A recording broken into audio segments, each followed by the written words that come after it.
सो दोस्तों, welcome to Falcon Riders India. और I hope कि आपको स्क्रैम्बलर के शॉट्स अच्छे लगे होंगे।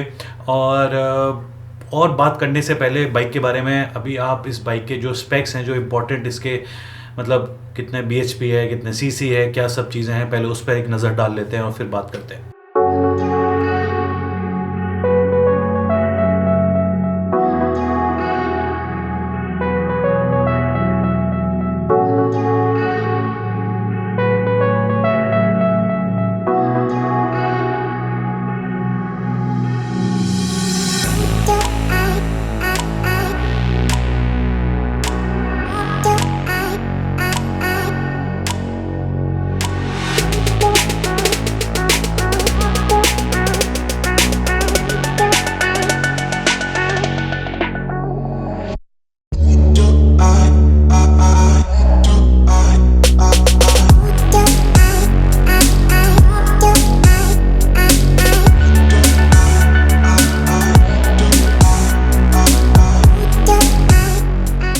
ओके, सो अब आपको थोड़ा सा आइडिया हो गया होगा इस बाइक के बारे में, कितने सीसी का इंजन है, कितना bhp है, क्या टायर का सेटअप है, सब कुछ मैंने अभी आपको बता दिया है। और डिटेल में अभी लेटर ऑन बात करेंगे, पर उससे पहले और थोड़ी इन्फॉर्मेशन ले लेते हैं इस बाइक के। और मैं जाता हूँ एक छोटी सी टेस्ट राइड पे। थोड़ा टेस्ट राइड का अभी इश्यूज़ चल रहा है, ज़्यादा दूर नहीं जा सकता हूँ, पर जितनी भी आसपास मैं कर सकता हूँ उतनी एक टेस्ट राइड लेता हूँ, जिससे कि मेरे पास थोड़ी सी और इन्फॉर्मेशन हो आपके साथ डिस्कस करने के लिए। So let's go on a test ride.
दोस्तों, मैं लेकर आ गया हूँ टेस्ट राइड, और सही बताऊँ काफ़ी मज़ा आया।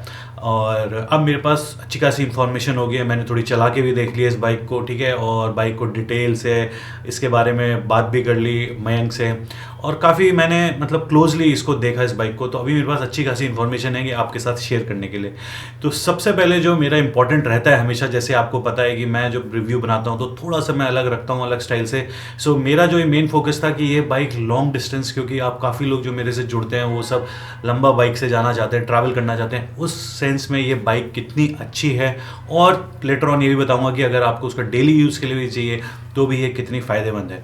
तो अभी चलते हैं हम लॉन्ग डिस्टेंस टूरिंग के बारे में बात करने के लिए। सो ज़्यादातर जो लॉन्ग डिस्टेंस टूरिंग होती है उनमें कुछ पॉइंट्स हैं, उन पॉइंट्स के बारे में मैं बात करता हूँ। मैंने यहाँ पे लिख लिए हैं जिससे कि मैं कंफ्यूज ना हो या भूल ना जाऊँ।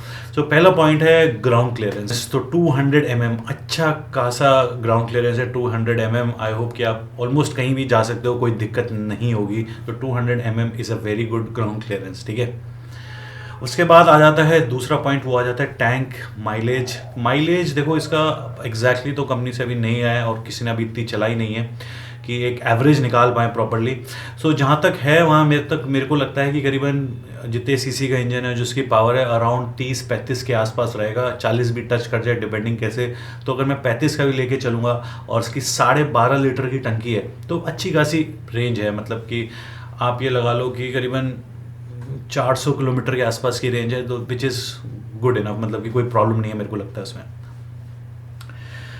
उसके बाद आ जाता है टायर सेटअप, जो बेसिकली आगे इसमें 19 इंच का टायर है और पीछे 17 इंच का टायर है। So that is like a very good setup अगर आप इसमें थोड़ा ऑफ रोडिंग पे भी जाना चाहते हो, अच्छी थोड़ी ऑफ रोडिंग करना चाहते हो, क्योंकि इसका जो एडवेंचर वर्जन है, एस का जो एडवेंचर वर्जन है, उसमें 21 और आई थिंक 17 का सेटअप है, तो वो प्योर एडवेंचरर है।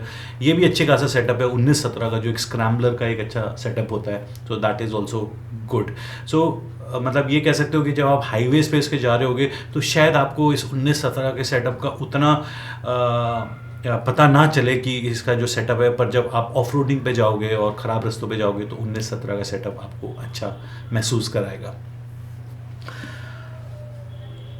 उसके बाद आ जाता है पोस्चर, क्योंकि लॉन्ग डिस्टेंस में क्या ये बहुत है कि आपका पोस्चर कैसा रहता है, आप आगे की तरफ झुके रहते हो, मतलब अब तो मेरे को लगता है कि इसका जो पोस्चर है वो काफ़ी हद तक अच्छा है। आप स्ट्रेट बैठते हो इसमें, जो आपका हैंडल बार भी है, जब आप उसमें बैठते हो तो काफ़ी हद तक स्ट्रेट बैठते हो, तो पोस्चर के लिए मेरी तरफ से थम्स अप है।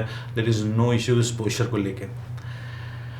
उसके बाद एक और चीज़ है जो इसमें चार्जिंग पोर्ट्स हैं। चार्जिंग पोर्ट्स आप बाद में भी लगवा सकते हो, आफ्टर मार्केट बहुत सारे आते हैं, पर कंपनी फिटेड दे रही है, अच्छी क्वालिटी है उसकी, जो रबर है और सब मैंने देखा क्लोजली, आपने भी फोटोज़ में देखा होगा, तो काफ़ी अच्छी क्वालिटी है, तो दैट्स ऑल्सो वेरी गुड। उसके बाद जो एक और चीज़ मेरी मैंग से बात हुई, उसने मेरे को बताया कि शायद बाइक्स में आता भी होगा, पर मेरे को उतना नहीं पता, पर इस बाइक्स में इन्होंने ना अंदर जो वायरिंग है उसमें पॉइंट्स दिए हैं कि जहाँ पे आप अपनी ऑक्सिलरी लाइट्स या कुछ भी अगर लगाना चाहते हो, एक्स्ट्रा हॉर्न या लाइट या कुछ भी, तो उसके कनेक्टर्स हैं, आप डायरेक्ट प्लग एंड प्ले मतलब लगा सकते हो, आपको कहीं वायरिंग काटने की ज़रूरत नहीं है। तो कंपनी ने ऐसे 1-2 पॉइंट्स शायद दिए जो मैं बोल रहा था, तो I am going by his word, so that is also a good thing, ये सोचा उन्होंने। उसके बाद आ जाता है क्रूजिंग स्पीड, और क्रूजिंग स्पीड जो मैंने और भी वीडियोस देखे हैं यूट्यूब पे, आई थिंक कि 100 पे और 110, 100, 110, 90, 100, 110, क्योंकि ये रेंज रहती है। कुछ लोग 90-80 पे रहते हैं, कुछ लोग क्रूजिंग 100 पे और 110, ये जो रेंज रहती है उस पर ये अच्छी क्रूज़ कर सकती है, क्योंकि इसमें एक और जो प्लस है वो है 6th गियर, और जो 6th गियर है दैट इज़ वेरी गुड जब आप हाईवेज पे जा रहे होते हो और आपको लंबा डिस्टेंस जा रहा है और हाई स्पीड पे आप चल रहे हो। 6th gear is always good to have. Himalayan में 6 गियर आते नहीं है, 5 गियर आते हैं। सो ओवरऑल अगर मैं ये पॉइंट्स की बात करूं, और अच्छा इसका टॉर्क की इंजन भी है, ऐसा नहीं है, आई नो कि मतलब इट्स अराउंड 29 mm और जो करीबन 6750 RPM पे आ जाता है। सो दैट इज़ गुड, मतलब ऐसा नहीं है कि 8-9 हज़ार पे जो बाइक्स पे आपने देखे होंगे जो मैक्सिमम जो उनका टॉर्क होता है वो 9000 RPM तक आता है, तो वहाँ पे थोड़ी सी दिक्कत हो जाती है, क्योंकि बहुत हाई आपको रेव करना पड़ता है इंजन को उसका मैक्सिमम टॉर्क निकालने के लिए। सो 6750 is also good range. I think जो हिमालयन का रहता है वो करीबन 4-5 हज़ार पे रहता है, इसका 6750 है। So that is a good range, मेरे को लगता है कि आपको टॉर्क की जो इंजन चाहिए। प्लस इसका BHP जो है अराउंड जो 29 समथिंग है, 30 के करीब जो इसका BHP है, वो भी आपको 8000 RPM के आसपास मिल जाता है, तो दैट इज़ ऑल्सो गुड। क्योंकि आपने देखा होगा कि जो थोड़ी 150 cc और थोड़ी फास्ट जो मतलब रेसिंग टाइप बाइक्स होती हैं उनके हाई RPMs होते हैं, तो again 8000 is a good range. So overall मेरे को लगता है कि ये टूरिंग के लिए बहुत अच्छी बाइक है, बहुत अच्छी बाइक मेरे को लगता है टूरिंग के लिए है। और दो चीज़ें हैं इसमें जो मेरे को कह सकता हूँ कि इसमें जो 2 बंदे जब अच्छे खासे हैवी ड्यूटी बंदे बैठे हैं तो वो उसकी सीट पे बैठ सकते हैं। तो इसकी जो स्क्रैम्बलर का सीट का डिज़ाइन होता है वो थोड़ा सा ऐसे होता है पीछे की तरफ उठ के, और बहुत पीछे तक नहीं होती है सीट। पर 2 अगर हैवी ड्यूटी लोग बैठे हैं, मेरे पास एक छोटा सा वीडियो है उसमें आप देख सकते हो 2 लोग बैठे हुए हैं तो जस्ट फिट हो रखे हैं, और अगर आप नॉर्मल हो तो आराम से आ सकते हो, एक जने के लिए कोई दिक्कत नहीं है।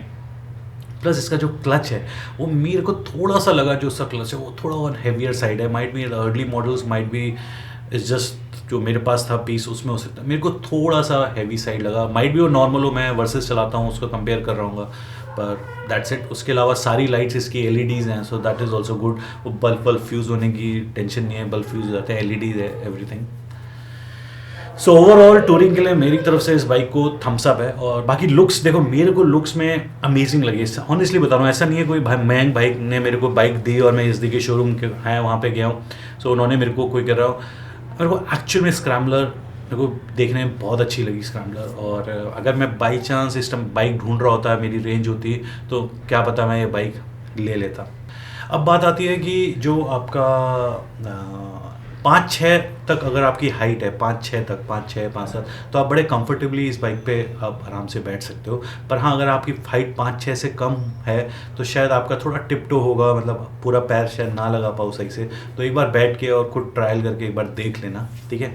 अब अगर मैं लोकल कम्यूटिंग की बात करूँ, मतलब कि ट्रैफिक में उधर उधर चलाने के लिए, तो उसके लिए भी काफ़ी अच्छी है, क्योंकि कंपेरेटिवली इन तीनों मॉडल में इसका जो व्हील बेस है वो सबसे कम है।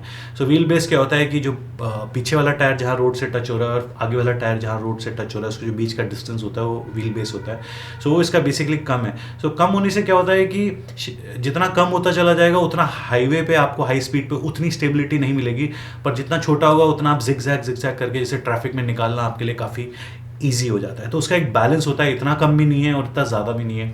सो प्लस जो गियर रेशियोज़ हैं, जो मेरे को लगता है कि जितना मैंने भी टेस्ट राइड पे चलाया, मैं फर्स्ट सेकंड थर्ड गियर पे गया, सो फर्स्ट सेकंड में भी गियर इतनी जल्दी जल्दी बदलने की ज़रूरत नहीं है। मैं सेकंड गियर पे ही around I was there at around 60-65 के करीब पहुंच गया था आराम से सेकंड गियर पे ही। सो मेरे को लगता है कि गियरिंग में भी बहुत ज़्यादा जो रेशियोज़ दिए हैं वो आपको बार बार चेंज करने की ज़रूरत नहीं है। So that is also plus अगर आपको लोकल कम्यूट में चलाना है इस बाइक को, और दिखने में तो डैशिंग है ही जैसे मैंने आपको बताया। सो ये तो हो गया लॉन्ग डिस्टेंस टूरिंग के बारे में। अगर मैं जनरली और इस बाइक के बारे में बात करूं जो मेरे को अपील करी, वो एक इसकी build quality. I tell you कि जो इसकी बिल्ड क्वालिटी थी वो बहुत ही अच्छी लगी मेरे को। जो पेंट वर्क में पहले ही बताया अपने फर्स्ट वीडियो में, जो इसका पेंट वर्क है, पेज जहाँ पे लगे हुए हैं, जो चीज़ जैसे कवर होनी चाहिए, मतलब हर चीज़ ऐसी लग रही थी कि ना सोच समझ के कहीं पे लगाई है। कोई लूज तार नहीं है, कोई लूज पाइप नहीं है उधर से इधर जाता हुआ। सो एवरीथिंग फेट लाइक कि मतलब आराम से तसल्ली से बंदे ने 2-3 बार सोचा इसको नहीं थोड़ा सा ऐसे कर देता हूँ, मज़ा नहीं आ रहा, थोड़ा सा ऐसे कर देता हूँ, मतलब तसल्ली से बनाया, मतलब ऐसा मेरे को महसूस हुआ। उसके बाद अगर मैं कुछ लोग के लिए वो भी बहुत होता है कि जो सीट है वो मेरे को लगा कि बहुत ज़्यादा सॉफ्ट नहीं है और बहुत ज़्यादा हार्ड नहीं है, but towards little harder side है, लिटिल हार्डर साइड, जो एक हद तक लॉन्ग डिस्टेंस टूरिंग पे ठीक रहती है। बहुत ज़्यादा सॉफ्ट भी उतनी सही नहीं रहती है, पर उसके ऊपर आप कुछ नहीं और तो बाद में भी करा सकते हो आफ्टर मार्केट, सो उसकी कोई टेंशन नहीं है। प्लस इस बाइक के साथ कुछ एसेसरीज भी आ रही हैं, जहाँ तक मेरे को एक तो बैग आ रहा है जो आपने स्टार्टिंग के शॉर्ट्स में देखा होगा, साइड बैग्स आ रहे हैं SD के ब्रांडिंग के साथ, प्लस हैंड गार्ड्स आ रहे हैं जो आगे आपका गार्ड्स हैं, और प्लस आपका लेग गार्ड्स आते हैं वो आ रहे हैं। और कहीं कहीं मैंने फ़ोटो में देखा है कि जो उसकी आगे की लाइट है उसका भी कवर आ रहा है, ग्रिल कवर आ रहा है। आई डोंट नो कि कंपनी से आ रहा है या कहीं और से लोग ले रहे हैं, पर इसकी कुछ एसेसरीज़ भी हैं जो कंपनी के साथ आ रही हैं। हाँ, और एक और चीज़ है जो इस बाइक में है, जो इस सेगमेंट की बाइक्स में है 300 की, मेरे को नहीं लगता कि 300 350 जो 34 सीसी के इसमें और किसी बाइक्स में है, कि इसमें राइडिंग मोड्स हैं। सो बेसिकली रेन मोड है और रोड है और ऑफ रोड है। सो बेसिकली ये डायरेक्टली बस ABS को वो छेड़ते हैं, मतलब उसकी सेटिंग्स को छेड़ते हैं। सो बेसिकली जो रेन मोड होता है उसमें जो ABS है वो थोड़ा जल्दी किक इन कर जाता है, मतलब ज़्यादा सेंसिटिव हो जाता है। जो रोड है उस पर आपका जो ABS है वो नॉर्मल रहता है, और जो ऑफ रोड है उसमें जो आपका पीछे वाला ABS है, पीछे वाले रियर का, वो ऑफ हो जाता है, तो you can do all the slides and everything. So basically ये 3 मोड्स हैं इसमें, जो मतलब अच्छी चीज़ है यार। यू ऑलवेज फील कि आपकी बाइक में मोड्स हैं तो अच्छा लगता है। आप कितना यूज़ करते हो दैट्स अ डिफरेंट थिंग। उसके बाद आ जाता है हम इस बाइक के बारे में अगर मैं आपको बात करूं, जो मेरे को और जो लगी कि जो इसका स्पीडोमीटर है that is quite interesting. Simple speedometer है, काफ़ी कुछ इसमें इन्फॉर्मेशन है आपका गियर पोजीशन के बारे में, पेट्रोल है, घड़ी है, RPM है, सो काफ़ी इन्फॉर्मेशन है इसके उसमें, और काफ़ी अच्छा डिस्प्ले भी है जो मेरे को लगा कि मतलब स्क्रैम्बलर स्टाइल का जो होना चाहिए।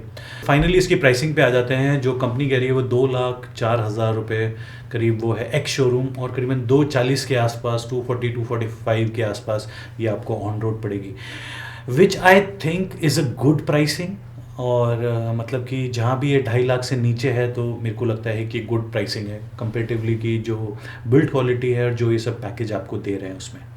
बाकी सर्विस नेटवर्क जहाँ पे जावा का शोरूम है वहाँ पे ये मिलेगी। कुछ लोगों के कमेंट्स आए इंस्टा पे, मैंने देखा कि सर मतलब इसके पार्ट्स नहीं मिलेंगे, ये नहीं मिलेंगे। मैं कहा देखो भैया, जहाँ पे शोरूम है वहीं मिलेंगे पार्ट्स, ये तो है।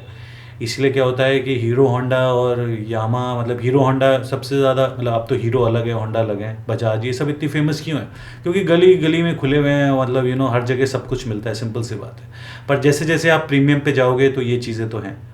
अब वहीं पे क्या आ जाता है कि फिर आपकी ना इनकी की जो ड्यूरेबिलिटी है, या फिर आप ये कह सकते हो कि भाई कितना रिलायबल मशीन है, वो मैटर कर जाता है। क्योंकि शोरूम कहीं कहीं है, आप लिए तो लो, पर मशीन अगर रिलायबल है तो इतनी टेंशन वाली बात नहीं है। That's why I love Kawasaki अपनी वर्सेस, क्योंकि मेरे को पता है शोरूम बहुत कम है पर बाइक रिलायबल है, सो टेंशन नहीं है मेरे को, हर बार शोरूम ढूंढने की ज़रूरत नहीं है। And that is the reason, अगर आपने मेरे पुराने वीडियो देखे होंगे कि जब मैंने बिलेनी नहीं ली थी, बेनेली, और कावासाकी वर्सेस ली थी, इसी वजह से ली थी। बाइक बेनेली की भी ख़राब नहीं है, जस्ट की रिलायबिलिटी मेरे को लगता था कि कावासाकी की ज़्यादा है, और क्योंकि शोरूम उसके भी कम है, कावासाकी भी कम है, तो मैं मोर रिलायबल लूँगा, क्योंकि जिससे मैं मेंटली थोड़ा सा टेंशन ना रहे मेरे को। ठीक है, सो ऑन दैट नोट कि आई होप कि आपको मेरा ये वीडियो पसंद आया होगा। अगर स्टिल इस बाइक के बारे में कुछ भी कोई चीज़ इन्फॉर्मेशन आपको और जाननी है तो कमेंट्स में लिखेगा, I will be happy to help. बाकी जाते जाते मैं कहूँगा, देखो एट द एंड आपको बाइक पसंद आनी चाहिए। आप जब बाइक बैठो उसकी टेस्ट राइड लो तो आपको मज़ा आना चाहिए। ठीक है, देखने में आपको पसंद आनी चाहिए, उसके बाद बजट में आपके आनी चाहिए। उसके बाद क्या होता है कि थोड़ी बहुत जो कमी होती है ना, वो सब आप कवर अप कर लेते हो। मेन चीज़ आप बाइक किस वजह से ले रहे हो उस वजह को इंपॉर्टेंट दो, बाकी थोड़ी बहुत कमियां तो हर बाइक में ही होती हैं। पर क्या होता है कि अगर आपकी मेन जो आपको चीज़ चाहिए उसी में कमी है तो फिर शायद वो बाइक आपके लिए नहीं है। ठीक है, on this tip I will again say take care, whatever you want to do guys, have fun, enjoy, bye bye.